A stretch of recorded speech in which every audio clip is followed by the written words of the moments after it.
समाजातील प्रत्येक घटना थेट आपल्यापर्यंत पोहोचवणारे आपलं हक्काचं न्यूज चॅनल क्रांती सूर्य न्यूज।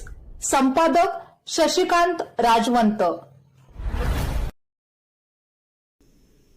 अंकलखोप तालुका पलूस येथील शेतवस्तीवरील कुंभोजकर पानंद रस्त्याची अत्यंत दयनीय अवस्था झाल्याने स्थानिक नागरिकांना मोठ्या अडचणींचा सामना करावा लागत आहे।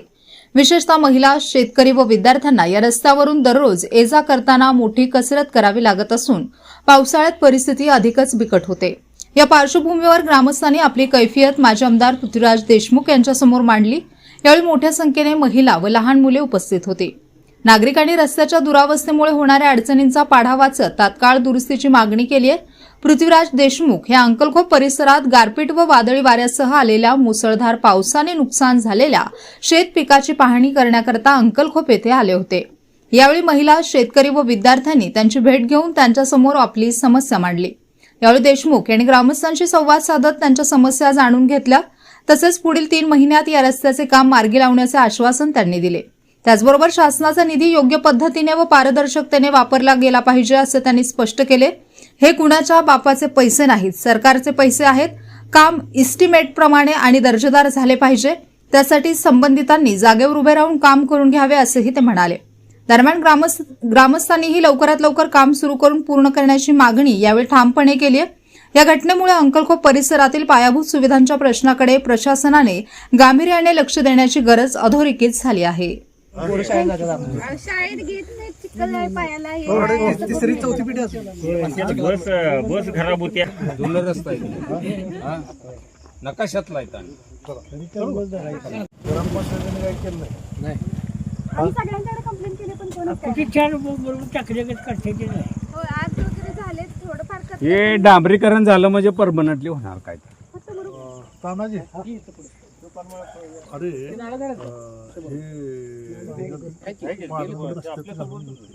पानंद रस्त्यात बसते ना? हा, बसते पानंद रस्ता आहे बाबा, पानंद रस्ता आहे, जुना अमनापूर रोड आहे। पालकमंत्री पानंद रस्ता मला किती लांबी? 2.5-3 किलोमीटर आहे। 3,700 काहीतरी आहे। 3,700 मोजला। हॅलो, 2,700 इकडे करायचं, हा थांबलो इकडं करायचं असं का? म्हणजे 2.5-3 किलोमीटर आहे। 3,700 4.5 ते पानंद रस्त्यात घालून द्या। आणि पत्र तयार कर, पालकमंत्र्यांना देऊन ते ह्याच्यात घालून टाकू। त्याच्यात आता आपल्याला मुरमीकरणच करावं लागेल।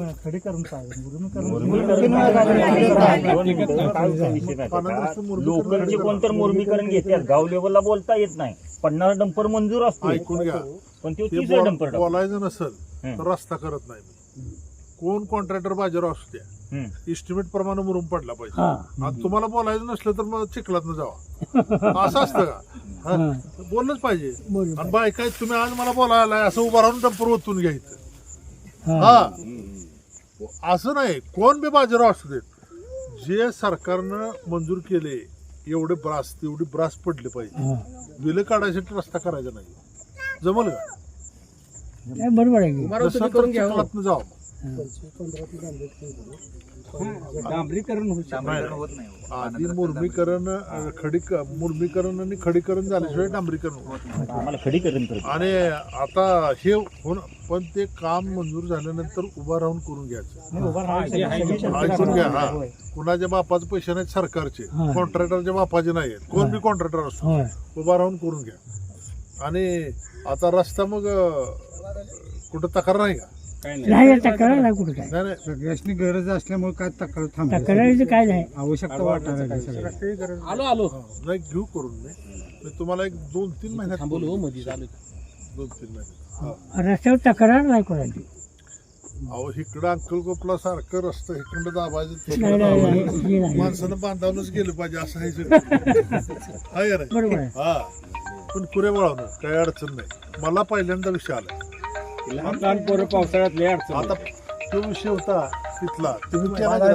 ते जवळ होतं ह्या आतली पोरं आतली आपण पोरं कधीच शाळेत बोललो जातात. नाही कोण ना विषय होता ते 5 लाख दिले पण आता भुईमायाचा विषय पुढे आला हा. 17 लाख रुपये दिले 17 लाख काम दिले. चालू होते त्यावेळेला हे बोलला तर झाला असता. हे कोणच बोललं नाही हे आज बोलले हे रोजगार हमीत बिरोबाचा रस्ता पण केला ना. 700 मीटरचे टप्पे मुरमीकरणच झाले खडेकरण काय नाही अहो, रोजगार हमी म्हणजे पैसे काढायचा दुसरं काय या वर्षी मूळ रस्ता केला पुढल्यावर चिखल होते या रस्त्याला असं काम आहे सगळं आपण पानंद रस्त्यातनं काढून हा हा चालते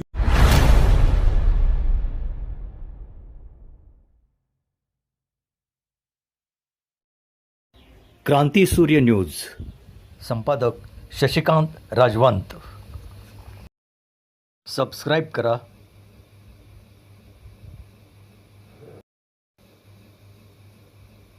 बेल आयकॉनला क्लिक करा आणि लाईक करायला विसरू नका.